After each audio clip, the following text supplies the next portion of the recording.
The sun rises over the 7 hills of Rome, casting long shadows across the bustling Forum Romanum. As thousands of citizens emerge from their homes, wrapped in flowing tunics and togas, a peculiar secret lies beneath their dignified exterior. What they're not wearing might shock you more than what they are. And if you think you know why, the real reasons behind this ancient custom will leave you questioning everything you thought you knew about Roman civilization. Marcus Aurelius Flavius adjusts his pristine white tunic as he steps onto the cobblestones of the Subura district. The year is 98 AD, and Rome stands at the pinnacle of its glory under Emperor Trajan. But beneath Marcus's carefully draped garment lies absolutely nothing. No linen undergarments, no protective layer, just skin against fabric.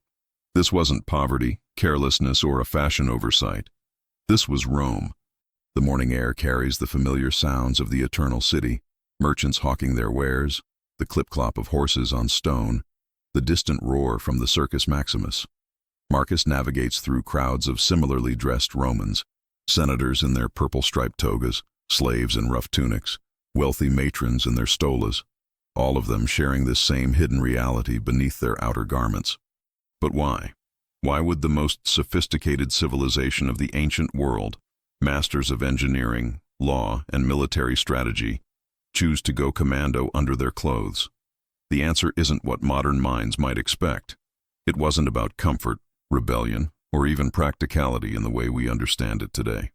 Dr. Sarah Mitchell, a Roman historian at Cambridge University, explains, "When we discovered this through archaeological evidence and ancient texts, it challenged every assumption we had about Roman daily life.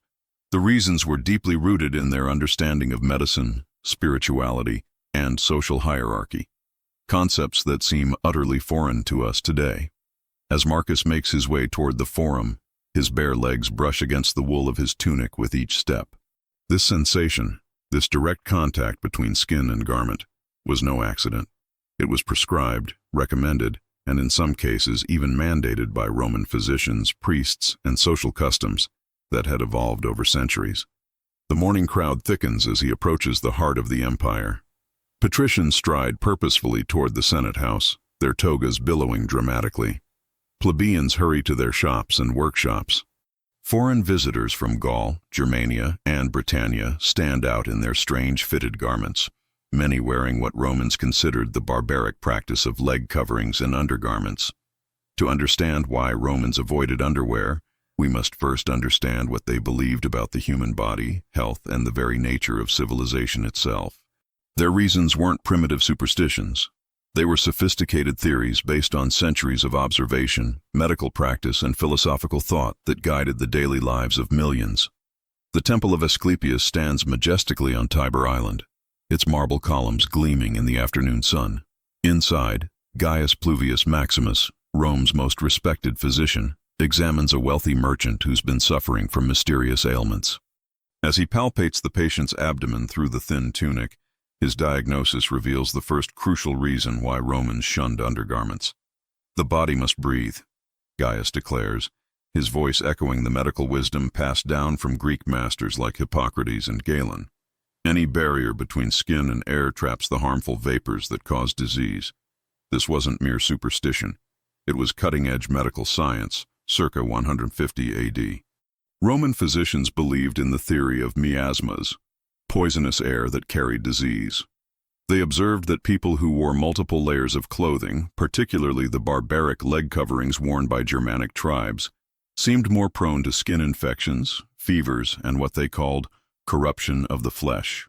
Their solution: minimize barriers between the body and the cleansing air. Archaeological evidence from Pompeii and Herculaneum supports this practice. Dr. Elena Rossi, who led excavations at Villa of Papyri, discovered that Roman medical texts consistently recommend loose, single-layer garments. We found numerous scrolls detailing treatments that specifically warn against binding the flesh with excessive cloth. But the medical reasons went deeper than just air circulation.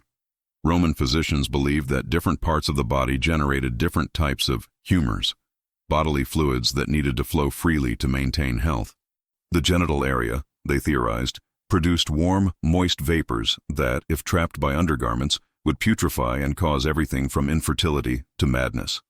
Marcus visits the public latrine near the Pantheon, where he encounters his friend Lucius, a respected senator. As they conduct business side by side, privacy being a foreign concept in Roman public facilities, Lucius shares gossip about a Germanic chieftain who recently visited Rome. The barbarian wore these peculiar leg bindings, Lucius chuckles. Tight cloth wrapped around his thighs and other areas. Our physicians examined him and found his skin covered in rashes and boils. They say it's proof that covering the body's natural openings leads to corruption of the humors. This wasn't isolated prejudice. Roman medical texts from the period consistently linked tight-fitting undergarments with disease. The famous physician Cyrannus of Ephesus wrote extensively about how constricting garments prevent the natural evacuation of bodily vapors, leading to an accumulation of corrupt humors that manifest as skin eruptions, fever, and mental disturbance. The Romans also believed in sympathetic medicine, the idea that the body's different parts were connected through invisible channels. They theorized that restricting one area with tight clothing could affect distant organs. Wearing undergarments, they believed, could cause headaches, digestive problems, and even affect one's ability to think clearly. As evening approaches, Marcus visits the public baths, the baths of Caracalla. Here, the medical logic of going commando becomes even clearer. Romans bathed multiple times per day, moving through rooms of different temperatures, sweating profusely, then plunging into cold pools. Imagine doing this while wearing undergarments. The constant wet-dry cycle would create the perfect breeding ground for bacteria and fungi. The bath attendants trained in basic medical principles actually inspected bathers for signs of clothing disease, rashes, infections, or other conditions they attributed to improper dress. Those showing symptoms were often prescribed specific treatments, including extended periods of nakedness to air out the corrupted humors. But medicine was only the beginning of Rome's complex relationship with underwear. As Marcus prepares to leave the baths, wrapping his clean tunic around his freshly washed body, he embodies centuries of medical tradition that viewed his bare skin as the foundation of good health. Little did he know that this practice would seem scandalous to future civilizations that Romans would have considered dangerously ignorant about the basic principles of human health. The medical establishment of Rome had spoken. Underwear was not just unnecessary, it was actively harmful. But this was only one thread in the complex tapestry of reasons that kept an entire civilization going commando. The social and religious implications would prove even more fascinating, as different classes of Romans had entirely different relationships with this intimate aspect of daily life. The Forum Boarium bustles with activity as dawn breaks over Rome. Slaves unload grain ships from Egypt while their masters conduct business nearby. And the stark differences in their dress reveal another crucial layer of Rome's underwear mystery. Social class didn't just determine what Romans wore. It determined what they didn't wear and why. Senator Quintus Fabius Maximus strides through the crowd, his toga praetexta bordered with purple, marking his elevated status.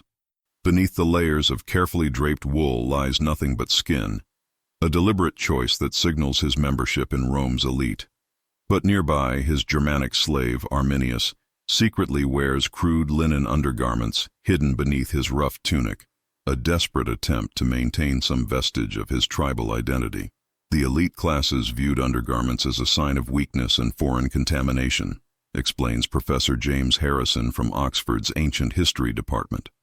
To wear underwear was to admit that your body couldn't handle the rigors of Roman life, that you needed artificial support to function as a citizen. This wasn't mere snobbery. It was deeply embedded in Roman concepts of virtue, and disciplina, discipline. The ideal Roman man was expected to endure discomfort without complaint. Soldiers marched hundreds of miles in simple tunics and sandals. Athletes competed naked in the Greek tradition. Citizens conducted business in the Forum regardless of weather. Adding undergarments would have been seen as soft, effeminate, and un-Roman. The religious implications were equally complex. Marcus attends the morning sacrifices at the temple of Jupiter Optimus Maximus, where the rituals reveal another dimension of Roman dress codes. The priests, called flamines, follow strict rules about their clothing that date back to Rome's founding. The sacred garments must touch the skin directly, intones the flamen Dialis, Jupiter's highest priest. No barrier may interfere with the god's power flowing through the consecrated cloth. This wasn't metaphorical. Romans believed that divine energy could be blocked by layers of fabric. Undergarments would have created a barrier between the sacred and the profane, rendering religious ceremonies ineffective. Archaeological discoveries at Pompeii reveal fascinating class distinctions in dress. Wealthy homes contain elaborate wardrobes with multiple tunics, stolas, and outer garments, but no trace of undergarments. However, in the modest homes of merchants and artisans, researchers have found evidence of simple linen wrappings, not quite underwear as we know it, but practical cloth strips used for specific purposes during certain occupations. A blacksmith might wrap his loins to protect against sparks. A woman during menstruation might use cloth strips, though these were considered temporary medical devices rather than regular undergarments. Even these practical exceptions carried social stigma. They marked the wearer as someone whose occupation or condition required artificial support. The afternoon finds Marcus at the gladiatorial school near the Colosseum, where he observes the fighters preparing for tomorrow's games. Here, the absence of undergarments takes on even greater significance. Gladiators, already at the bottom of the social hierarchy as slaves and criminals, fought nearly naked to demonstrate their complete vulnerability before the crowd. The nakedness wasn't just for spectacle, explains Dr. Maria Santos, who has studied gladiatorial culture extensively. It was a deliberate stripping away of any protection, any comfort, any trace of civilized softness.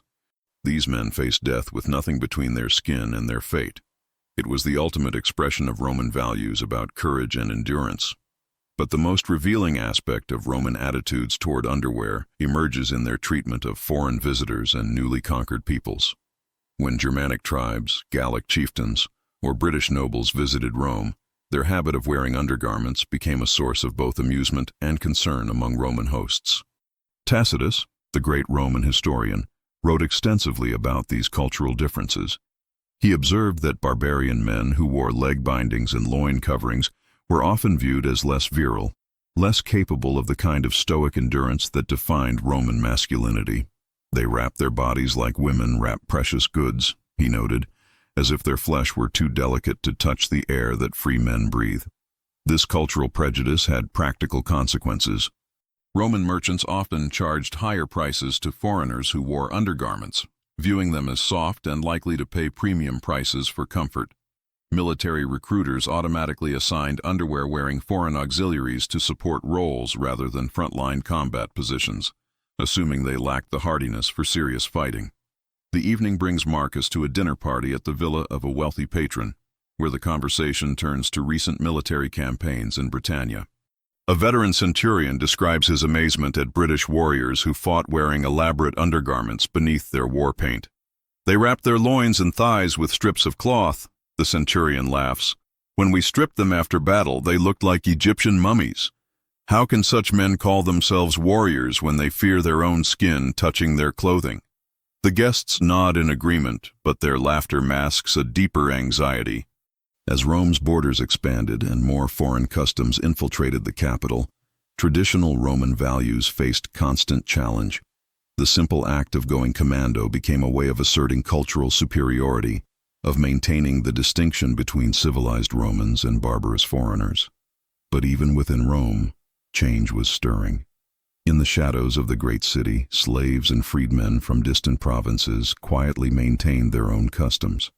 Germanic servants wrapped their loins in private moments. Gallic cooks wore protective cloth strips while working over hot flames. Egyptian merchants bound their thighs during long journeys. These small acts of cultural resistance would eventually transform Roman dress forever, but that transformation was still centuries away. For now, in the glory days of the empire, going commando remained not just a personal choice, but a political statement, a religious observance, and a mark of true Roman identity. As Marcus prepares for sleep, removing his tunic and lying naked on his bed, another Roman custom that would shock later centuries, he embodies the intersection of medical theory, social status, and religious tradition that kept an entire civilization from wearing underwear. Tomorrow would bring new challenges to these ancient customs, as Rome's expanding world grew more complex and diverse. The year is 380 AD, and Marcus Aurelius Flavius III, great-grandson of our earlier protagonist, walks through a Rome that would be barely recognizable to his ancestor. The cobblestones remain the same, but everything else has changed. Under his tunic, for the first time in his family's recorded history, he wears a simple linen undergarment, a quiet revolution that signals the end of an era and the transformation of civilization itself. Constantine's legalization of Christianity in 313 AD had unleashed forces that would reshape every aspect of Roman life, including the most intimate details of dress. The new faith brought with it radically different ideas about the human body, modesty, and the relationship between flesh and spirit. Early Christian leaders viewed the Roman tradition of going commando as dangerously pagan, associated with the old gods and the immoral practices of the declining empire. Bishop Ambrose of Milan, one of the most influential church leaders of the time, preached regularly about the importance of covering the body completely. "The faithful must guard against the temptations of the flesh," he declared from his pulpit. "Every barrier we place between our sinful nature and the world is a step toward salvation." This wasn't just spiritual advice. It was practical instruction that would fundamentally alter how Romans dressed. Archaeological evidence from late imperial sites shows the dramatic shift. Excavations at 4th and 5th century Roman homes reveal the first widespread evidence of undergarments, simple linen strips, crude drawstring shorts, and primitive versions of what would later become medieval brays. These weren't the sophisticated lingerie of later centuries, but they represented a revolutionary break with 1,000 years of Roman tradition. Dr. Rebecca Thompson, whose research focuses on late imperial clothing, explains the transformation. Christianity didn't just change what Romans believed about God, it changed what they believed about their own bodies. The old Roman idea that the body should be tough, exposed, and hardened by direct contact with the elements was replaced by the Christian notion that the body was a temple that needed to be protected and modestly covered. But Christianity wasn't the only force driving change. The influx of barbarian peoples into the Roman Empire brought with it different clothing traditions that gradually influenced Roman dress. Germanic tribes, Gallic settlers, and Scythian mercenaries all had long histories of wearing protective underlayers, and as these populations integrated into Roman society, their customs slowly gained acceptance. Marcus III encounters this changing world as he visits the ruins of the old gladiatorial school, where once fighters trained nearly naked. Now even slaves and criminals wear basic undergarments. The spectacles in the Colosseum have grown less popular as Christian emperors discourage the blood sports, and when gladiators do fight, they're more covered than their predecessors would have thought possible. The medical establishment, too, was evolving. The old theories about humors and miasmas were being challenged by new understanding influenced by Christian healing practices and barbarian folk medicine. Physicians in the late Empire began recommending undergarments for certain conditions, particularly for women during pregnancy and for men engaged in heavy labor. A fascinating document from 395 AD, preserved in the Vatican secret archives, records a debate between traditional Roman physicians and Christian healers about underwear. The old Roman doctors still argued that undergarments trapped harmful vapors and caused disease, while Christian healers countered that modesty and protection of the body's temperature were more important than abstract theories about air circulation. "The pagans speak of humors and vapors," wrote one Christian physician, "but we have observed that those who cover their bodies properly suffer fewer chills, infections, and immodest thoughts. The Lord gave us wool and linen not to leave them unused, but to clothe ourselves as befits children of God." The social implications were equally dramatic. As the old aristocratic families lost power and influence, the rigid class distinctions that had once made underwear a sign of weakness began to break down. New Christian elites, often from barbarian backgrounds, had no investment in maintaining the old Roman prejudices against undergarments. Marcus III's own family illustrates this transformation. His great-grandfather would have been horrified to see his descendant wearing linen drawers, but Marcus III lives in a world where such garments are increasingly seen as signs of virtue rather than weakness. At church services, the priest specifically praises congregants who dress modestly, with proper coverings for all parts of the body that might cause temptation or distraction from prayer. The military, too, was changing. Roman legions now included large numbers of foederati, barbarian allies who maintained their own dress customs. A Germanic auxiliary wearing woolen leg wrappings was no longer seen as weak or effeminate, but as a valuable ally whose different customs were to be respected rather than mocked. By 410 AD, when Alaric and his Visigothic army sacked Rome, the ancient customs around underwear had already largely disappeared. The barbarian warriors who looted the great houses found wardrobes filled with undergarments that would have been unthinkable centuries earlier. Ironically, these barbarians were often better dressed in terms of layered clothing than their civilized Roman victims. The final nail in the coffin of Roman no-underwear tradition came with the practical necessities of the empire's collapse. As central heating systems failed, public baths closed, and the infrastructure of comfortable urban life crumbled, people needed every layer of protection they could get. Undergarments went from being symbols of weakness to being essential survival gear. Marcus III, now an old man in 450 AD, watches Vandal ships sail up the Tiber toward Rome. He adjusts his woolen undergarments, a precaution against the cold that his ancestors would never have needed in the city's glory days. The old Roman world is dying, and with it dies the 1,000-year tradition of going commando. The reasons that had once seemed so logical, medical theories about humors, religious beliefs about divine energy, social concepts about toughness and virtue, now appear as quaint relics of a lost civilization. The new world rising from Rome's ashes will have very different ideas about modesty, health, and the proper relationship between body and clothing. As the sun sets over the 7 hills for perhaps the last time on the Roman Empire, Marcus III embodies the end of one of history's most peculiar clothing traditions. The empire that had conquered the known world, built architectural marvels, and created legal systems still used today, had spent a millennium refusing to wear underwear for reasons that made perfect sense to them, but seem utterly absurd to us. Yet this seemingly trivial detail reveals profound truths about how civilizations construct meaning, how practical decisions become cultural traditions, and how even the most intimate aspects of daily life reflect the deepest values and beliefs of their time. The Romans' rejection of underwear wasn't absurd at all. It was the logical outcome of their understanding of medicine, religion, social hierarchy, and human nature. When Rome fell, it took with it not just an empire, but an entire way of thinking about the human body and its relationship to clothing, society, and the divine. The medieval world that followed would find Roman customs as strange and shocking as we do today, but for entirely different reasons. The wheel of history had turned, and with it humanity's most intimate relationship with the clothes we wear, or choose not to wear. And so ends the story of why Romans had what seems to us an absurd reason for not wearing underwear under their tunics. In truth, their reasons made perfect sense within their world. It's our world that has changed beyond recognition, making their logic seem as foreign to us as our customs would seem to them.